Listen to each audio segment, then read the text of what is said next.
Sahabat SMP, selamat datang di Kota Gdansk. Gdansk ya, pakai S. Kalau Anda pakai S, nanti dipikir pisang. Kota Gdansk ini kota pelajar yang berada di tepi Laut Baltik. Cukup ramai hari ini, itu. Dan suasana city center kali ini Anda bisa lihat ramai sekali. Oke. Seorang bernama Aldous Huxley, seorang penulis, pernah berkata bahwa ada hal-hal yang diketahui dan ada hal-hal yang tidak diketahui, ya. Dan diantaranya itu adalah urusan persepsi. Nah, kalau bicara persepsi itu berarti ada sesuatu yang diasumsikan, dipersepsikan. Mungkin ada yang menanyakan, mungkin ada yang tidak. Nah, ini menjadi bagian yang menarik karena ini terkait dengan komunikasi antara orang tua dengan anak. Kita jumpa nanti setelah yang satu ini.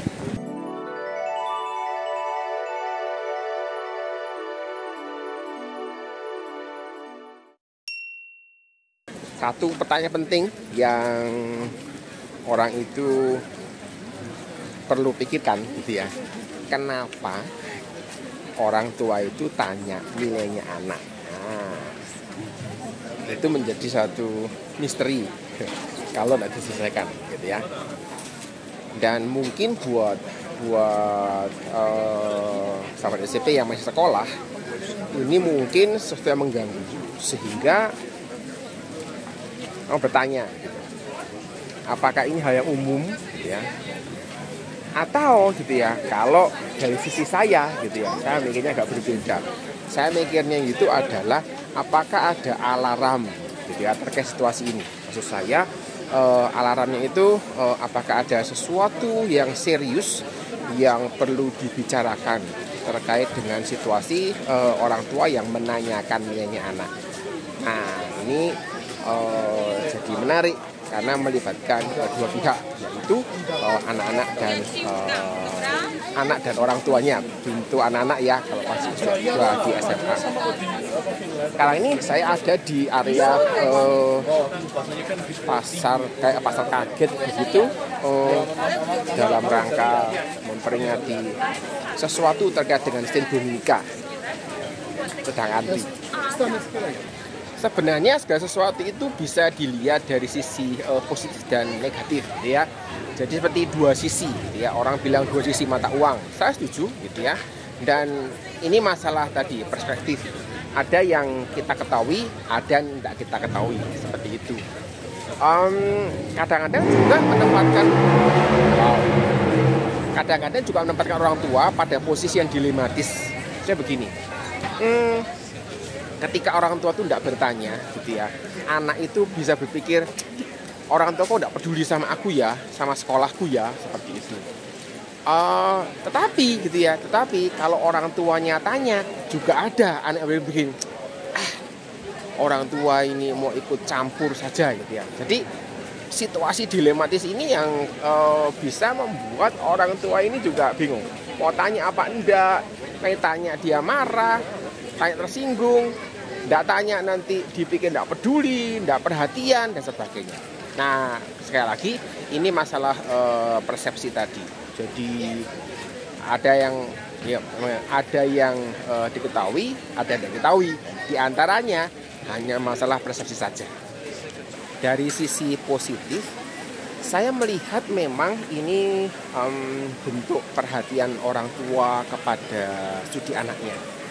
Jadi orang tua itu ingin memastikan bahwa anaknya itu sekolah dengan serius, nggak main-main begitu. Apalagi ketika orang tua ini dana pendidikannya terbatas. Nah, mesti memastikan bahwa anak yang lain itu juga bisa sekolah. Jangan sampai satu anak ini kemudian nggak serius sekolahnya, kemudian menghamburkan uang yang dapat dipakai buat saudaranya buat sekolah. Jadi orang tua mencoba menanyakan ya, kira-kira apa sih yang terjadi kira-kira demikian. Tapi juga tadi sebagai bentuk perhatian itu begini, tidak semua orang tua itu bisa ngajari anaknya sendiri ketika anaknya ini punya kesulitan menghadapi mata pelajaran di sekolah. Ketika orang tua tidak bisa ngajari sendiri, Maka orang tua mencoba untuk membuka komunikasi, bertanya kepada anak tentang nilai. Mungkin ide besarnya adalah membuka komunikasi, kan kemudian kalau anak ini mau curhat, mau cerita gitu ya, orang itu bersedia menyediakan waktunya untuk mendengar. Dan ini kadang-kadang yang kelewatan. Mungkin dipersepsikan dengan cara yang berbeda, tetapi setidaknya anak mesti belajar untuk mengerti gitu ya, belajar untuk memahami dari sisi yang berbeda, bahwa mungkin orang tuanya itu tadi mau memperhatikan, mau mendengarkan kalau anaknya ini punya keluh kesah dan sebagainya. Parameternya Belanda. Nemu curos. Curos ini masakan makanan tradisional di daerah Iberian, Spanyol, Portugis begitu. Karena mereka mengkolonisasi daerah Amerika Latin, ini juga merembet ke sana. Ada coklatnya, goreng, crunchy ya. Kalau kita bicara dari sisi yang negatif, maka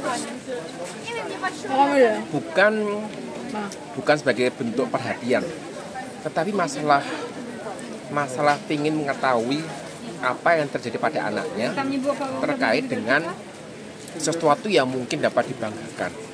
Jadi memang ada tipe-tipe orang tua yang pamer gitu ya, pamer prestasi anaknya kepada orang lain, kepada anggota keluarga yang lain, ngomong bahwa anakku kemarin ujian fisika materinya sulit loh, tapi bisa dapat 100.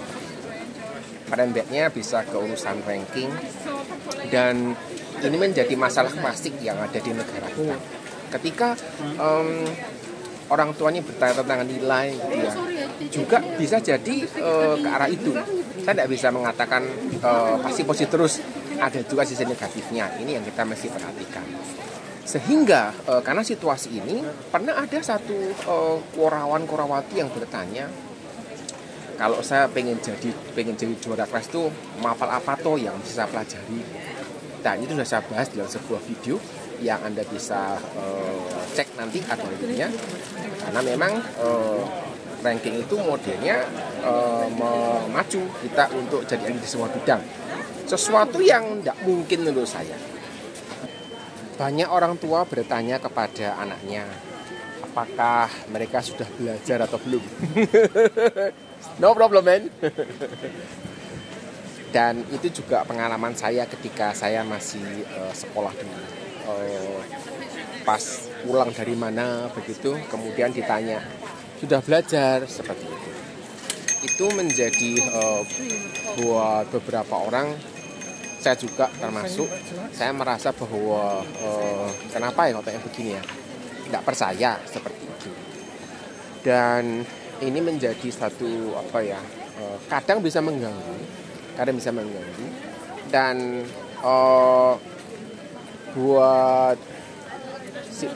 kadang situasinya itu membuat kalau anak sudah belajar gitu ya, ada orang tua yang nggak percaya gitu, nggak percaya bahwa anaknya itu sudah belajar, sehingga triknya begini, yang saya katakan adalah kalau pas orang tua sedang pergi, ya saya tidak belajar, saya main bikin apa begitu. Nanti pada waktu orang tua pulang, saya baru belajar. Jadi tidak perlu ditanya, saya sudah bilang bahwa saya belajar. Ada satu gambaran bahwa sepertinya ketika anak itu sibuk belajar, orang tuanya itu tenang. Kemudian saya mikir satu hal gitu ya, pernah ada gitu ya, tanya kepada anaknya, "Nak, kamu hari ini sudah main atau belum?" Itu mungkin menjadi satu hiburan buat anaknya gitu ya, ketika sibuk belajar, suntuk dan sebagainya. Nah, sekarang saya pengen cerita apa yang saya kerjakan dengan anak-anak saya gitu ya. Saat persiapan ujian, kadang saya datang ngajari mereka, atau ketika mereka bingung, kadang mereka tanya, "Pak, mau tanya ini," gitu. Dan saya biasanya akan datang, akan ngajari mereka.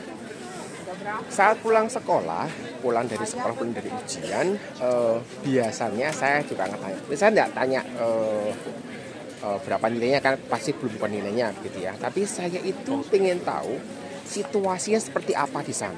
Saya tidak akan bertanya, kamu bisa ngerjakan atau enggak. Kalau misalnya dijawab enggak bisa, kenapa kok enggak? Saya tanya, apa situasi yang mereka hadapi? Apa kesulitan yang mereka hadapi? Jadi